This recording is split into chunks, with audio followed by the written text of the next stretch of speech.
Hello, Gemini, Sun, Moon, Rising, Venus signs, and cross watchers. This is your tarot and oracle reading for the week ahead whenever you're finding it. If you're watching along as I post because you're subscribed, this will be for the week of August 26th through September 1st, 2024. So let's dive straight into it, Gemini. Your first card out is stillness. There's a peace here. There is relaxation. I feel like your mind is very still at this time. This is showing that no matter what's going on outside of you, no matter what changes and new energies and waves of emotions that flow through you, it's like you're still at peace within yourself.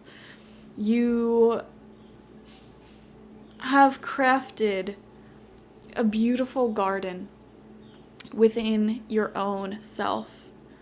You have spent time working on making your life as an individual, as a single person, beautiful and peaceful. And you always will have that garden to return back to retreat back to, if certain relationships or connections outside of yourself are not offering that peace, you know.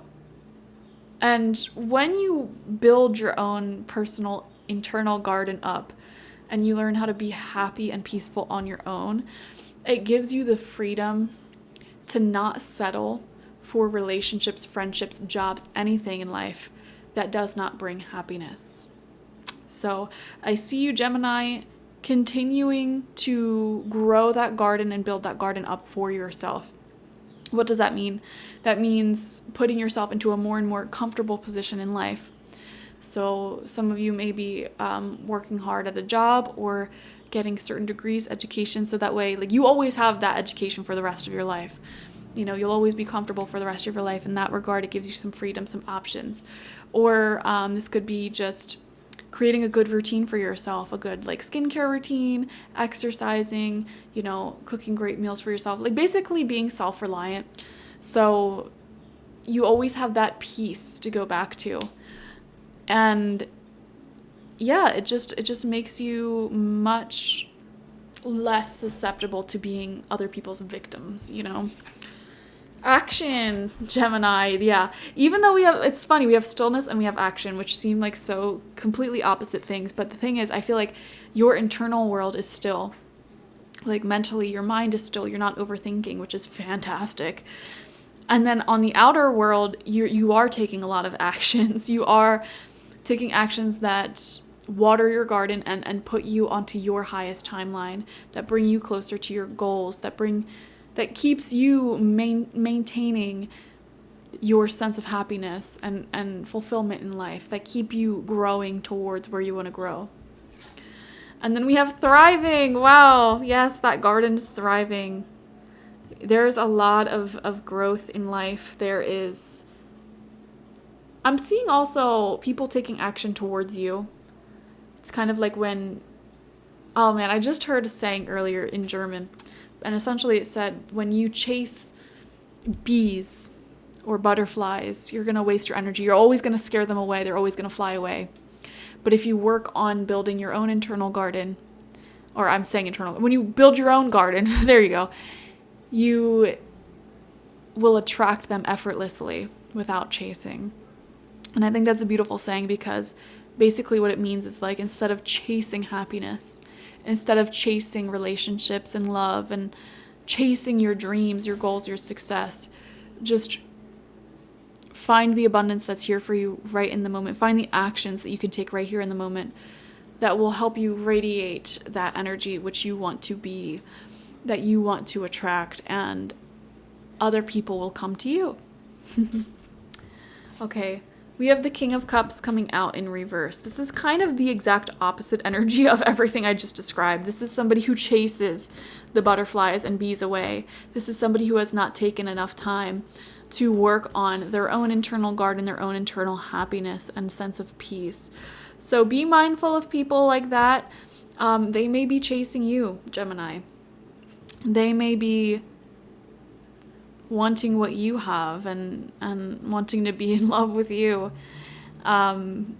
instead of working on themselves or even being jealous of you. I feel like our biggest haters are actually our biggest fans, to be honest, because they wouldn't care so deeply about us if they didn't love us so much, you know? That perspective has really brought a lot of peace into my life. Back in the day, I would get so angry at people who were homophobic, racist, xenophobic. And then it dawned on me through certain conversations with said people, with said beliefs, that the people who are strongly homophobic, for example, are almost 100% of the time closeted gay people who have been taught to hate gayness so much, taught to hate themselves so much, that when they see somebody else being gay or lesbian and being out and proud about that fact, they hate that person because they were taught that hating that part of themselves was the noble, good thing to do.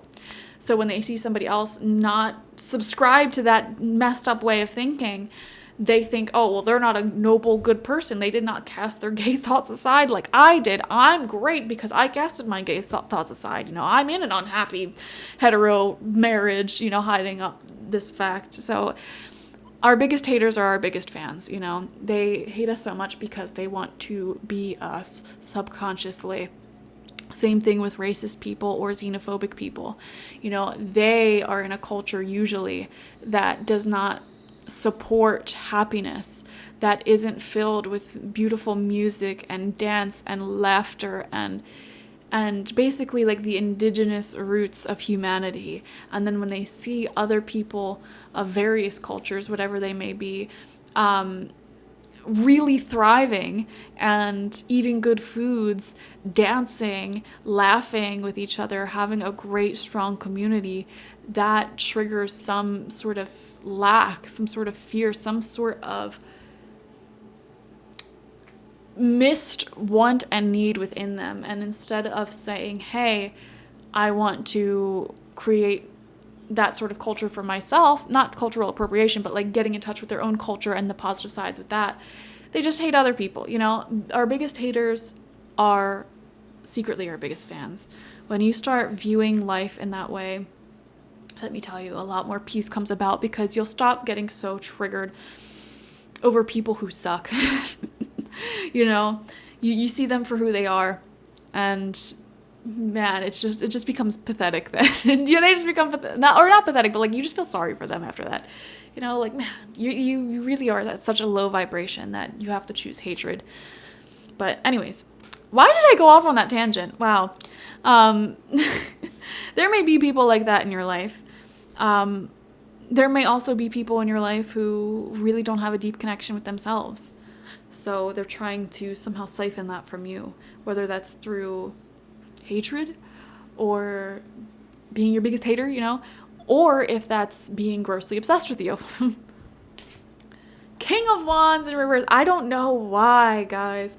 Almost every single sign this week, other than like one or two, had 2 kings or 2 queens both in reverse. It's so wild. So I don't know what's going on in the world. This must be a global thing. There could be some pretty big contention. I was gonna say there could be some pretty big contention, pretty big violence between 2 nations. But yeah, there's already that going on in the world, in multiple places in the world. But man, there could be something pretty big globally that happens this week with one of those nations, or 2 of those nations rather. And this could also be you just not really getting along quite well with certain individuals, you know. I don't know, especially the masculine energies in your life. You may be looking at them twice, like, I don't know. 9 of Cups, this is that personal peace and happiness from within. This is feeling very fulfilled with your routine and what you have going on in your life. Very golden, good treasure there. 9 of Swords coming out right underneath the King of Cups in reverse. Wow. Yeah, this could be somebody who is really nonstop thinking about you in a sort of unhealthy way. I would be careful of any energy like that. If anyone seems like kind of obsessed with you, or I don't know, overly emotionally attached to you in an unreciprocated way, I would just, again, pay attention to that. This could also, for some Gemini folks, be a connection that you have to a toxic masculine that is just really bringing you a lot of mental health struggles. And again, it goes back to that message of watering your own garden, releasing people like that, making your life happy as an individual, because when you have your own inner garden thriving, you're happy alone as an individual.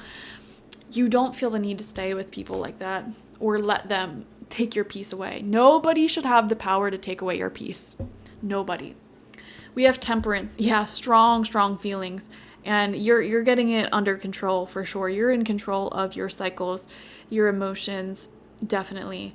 I don't know why I keep coming back to this theme of there is somebody else in your life, though, that is not in control of their emotions. And they keep trying to make their emotions your problem. So again, just be careful with that. Death and rebirth in reverse. Okay, so there's something here that should be let go of. It's not something that you should be carrying into the future. And for some of you, if you're like a very highly evolved Gemini who's really in tune with your intuition, this could even just be somebody in your life that you're not even super attached to, but maybe you were getting to know, and then your intuition says, you know what, they don't seem very in control of their emotions, or they seem like they could easily become unhealthily attached here. I'm just going to let them go before it gets any deeper, you know? Others of you could be a little bit deeper, a little bit further down the cycle, the rabbit hole with that sort of energy. And again, you're protecting your peace above all else, which is amazing. Protecting this 9 of Cups energy, which is your own happiness. So despite everything we talked about in this reading, you are happy. You are thriving. You are taking many actions in life, bringing you closer and closer to the different realities that you want to experience, the different vibrations that you want to experience while you're here on Earth, which is amazing. And like I said, when you water your own garden, a lot of people are going to be attracted to you, and it's kind of up to you now. You're noticing you're going to have to start sorting out more and more people who want to connect with your energy. Whereas in the past, maybe nobody wanted to talk to you. Maybe nobody wanted a part of your energy. And now it's like you really worked on yourself, and suddenly you have to turn people down left and right, either to like work with you or connect with you romantically or whatever, you know, or to be your friend. Anyways, thank you guys so much for joining me. Definitely watch for your sun, moon, rising, and Venus signs to get the fullest overview of this week ahead.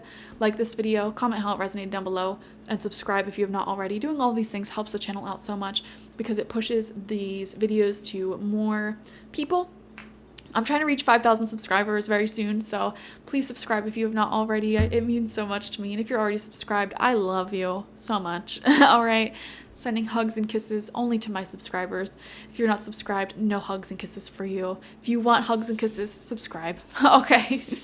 And if you want a personal reading with me one-on-one, the link to that is in the description box, spiritpsychic.org. I also have my intention oils there and spiritual life coaching sessions there. So thank you to anybody who's ever purchased any of those. Link down below. Thank you guys. Bye-bye.